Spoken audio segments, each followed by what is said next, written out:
বিভিন্ন সন্ত্রাসী কার্যক্রম হচ্ছে, বিশেষ করে ছিনতাই, চাঁদাবাজি এবং বিভিন্ন কিশোর গ্যাংয়ের শোডাউন হচ্ছে এবং আমরা অনেক আসামিকে গ্রেপ্তার করতে পেরেছি এবং বিভিন্ন সময় আমরা আসামিদের কাছ থেকে এরকম সামুরাই সদৃশ বিভিন্ন জিনিস আমরা দেখতে পেরেছি, দেশীয় অস্ত্র। এবং আপনারাও বিভিন্ন সিসিটিভি ফুটেজের মাধ্যমে এবং বিভিন্ন ভিডিও ধারণকৃত ভাইরাল ভিডিওর মাধ্যমে দেখেছেন যে এগুলো দ্বারাই মেনলি বিভিন্ন লোকজনকে জখম করা হয়, ছিনতাই করা হয় এবং লোকজনকে আহত নিহত করা হয়েছে। আমরা খবর পেয়েছি যে এই আইটেমগুলো সন্ত্রাসীদেরকে কোনো একটা জায়গা থেকে সাপ্লাই দেওয়া হচ্ছে এবং গোপনে বিক্রি করা হচ্ছে এবং কিছু কিছু সময় তাদেরকে ভাড়াও দেওয়া হচ্ছে এবং কিছু কিছু সময় ফ্রি ডেলিভারি দেওয়া হচ্ছে, হোম ডেলিভারি দেওয়া হচ্ছে। এছাড়াও বিভিন্ন মিডিয়ার মাধ্যমে আমরা জানতে পেরেছি যে ঢাকার কোনো একটা স্থান থেকে এই আইটেমগুলো সন্ত্রাসীদের হাতে দেওয়া হয় এবং আমাদের কাছে গ্রেপ্তারকৃত বিভিন্ন সন্ত্রাসীরা আমাদের কাছে স্বীকার করে যে তারা এই একটা স্থান থেকে ধারালো অস্ত্রগুলো, এই সামুরাইগুলো তারা সাপ্লাই পাচ্ছে।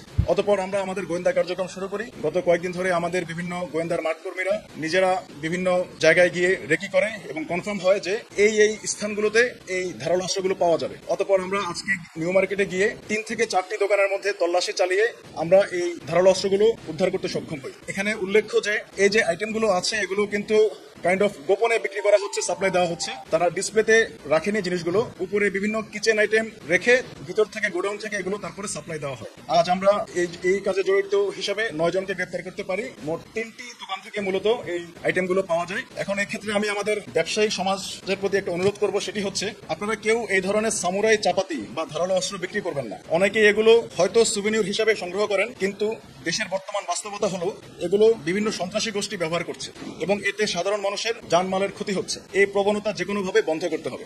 আর সাধারণ জনগণের প্রতি আমার একটি অনুরোধ আছে, সেটি হচ্ছে কিশোর গ্যাংয়ের দৌরত্ব বন্ধ করতে হবে এবং ইনশাল্লাহ আমরা তা বন্ধ করবই। আপনাদের আশেপাশে কেউ ধারালো অস্ত্রের অবৈধ ব্যবসা করলে আমাদের নিকটস্থ সেনা ক্যাম্পে খবর দিবেন। সকলের সম্মিলিত প্রচেষ্টায় কিশোর গ্যাংয়ের কার্যকলাপ বন্ধ করা সম্ভব হবে ইনশাল্লাহ। পরিশেষে আমি বলতে চাই, দেশের আইন শৃঙ্খলা রক্ষায় বাংলাদেশ সেনাবাহিনীর দৃঢ় অবস্থানে রয়েছে। আমরা দিনরাত চেষ্টা করে যাচ্ছি যাতে দুষ্কৃতিকারীরা কোনো অবস্থাতেই দেশে অস্থিতিশীল পরিস্থিতি সৃষ্টি করতে না পারে। এই ব্যাপারে আপনাদের সহযোগিতা একান্ত কাম্য। এগুলো তারা বিক্রি করে সাপ্লাই দেয়, এটা তারা প্রাথমিক স্বীকারোক্তি হিসেবে দিয়েছে। বাট তারা অনেকে দাবি করছে এটা দিয়ে যে সন্ত্রাসী কার্যক্রম হচ্ছে, সন্ত্রাসীরা দেশের অস্থিতিশীল পরিস্থিতি তৈরি করছে, এই ব্যাপারে তারা সম্পূর্ণ নিশ্চিত না বলে আমাদেরকে বলেছে। বাট এটার জন্য আরো অধিকতর তদন্তের প্রয়োজন হবে।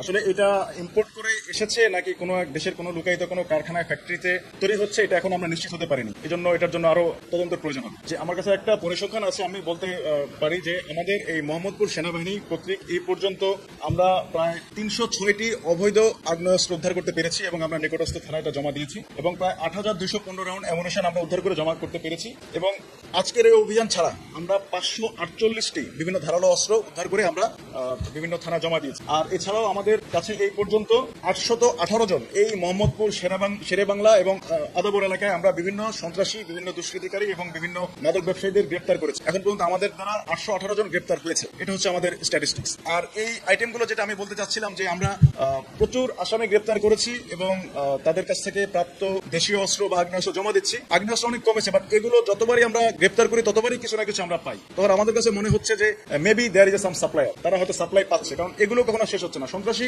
অনেক কমেছে, বাট দেশীয় অস্ত্রগুলো কমছে না। আর তার উদাহরণ আপনারা এখনই দেখলেন।